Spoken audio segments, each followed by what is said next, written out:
How to install Roblox Studio on Android. Hello everyone and welcome back to our channel. Today I'm excited to guide you through the process of downloading Roblox Studio on your mobile device.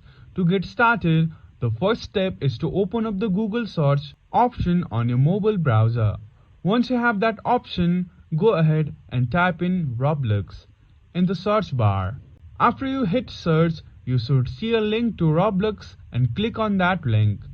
Next, you will see an option that says Continue in Browser. Make sure to click on that. Now, take a look at the right side of your screen where you will find three dots or a menu icon. Tap on that icon and you will need to enable the desktop site. This is important because it will allow you to access the full features of the Roblox website. Once you have enabled the desktop site, you will want to find and click on the Create option on the website.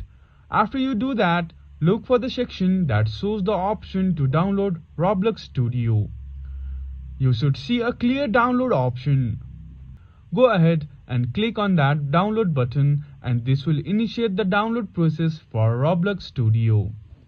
Once the download is successfully started, you will then need to install Roblox Studio on your mobile device. Follow the prompts that appear on your screen to complete the installation. And that's it. You have now successfully downloaded and installed Roblox Studio on your mobile device. It's really that simple and I hope you found this guide helpful. If you did, please don't forget to give this video a thumbs up and subscribe to our channel. Thank you for watching and we will see you again in the next video.